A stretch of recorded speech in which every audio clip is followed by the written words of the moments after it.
a city of 2 million people, and there were less than 1,000 privately owned vehicles. So traffic from cars was no problem. Traffic from pedestrians, bicycles, pedicabs, pull cart, water buffalo cart was an absolute fiasco. You were lucky if you could ever get into second gear, and very seldom were you able to get into a third gear. But in order to, there were no stop signs, no stop lights, nothing, no signs of any kind to control traffic.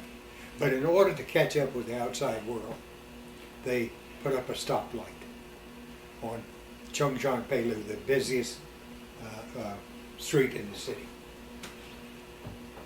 And on the corner was a little booth, and during daylight hours, they had a soldier that would flip the switch, keep it going. Now it was easy for them to determine who was local and who was a big-nosed rich American. The big-nosed rich Americans had a white license plate with black letters. And my car in particular stood out like a sore thumb because my license plate number was 1010. 1010 was the holiday of the year for the Chinese.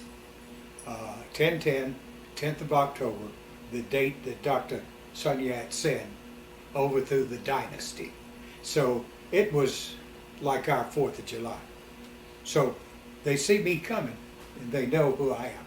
Not only that I'm a big-nosed rich American, but they knew me individually as the driver of the car. So they got this thing operational.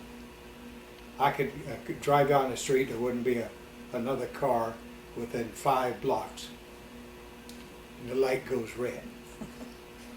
Okay, let him have his fun. So I'd patiently wait him out, and he'd eventually turn it green. And I'd wave to him as I drove off. Do that every time I drove past there. And after a week thereabouts, he'd see me coming. Immediately, he'd turn it on green. We'd wave to each other, and off we'd go. So next, they've got to have again joining the outside world. They built an overpass to nowhere.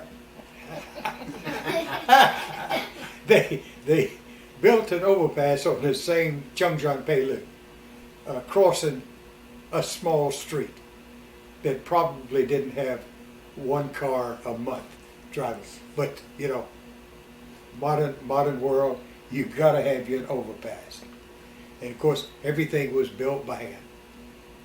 And when they got it almost finished, was when they had to start the repairs on it.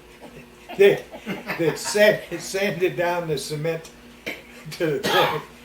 It was breaking up already before they ever put a single vehicle across it.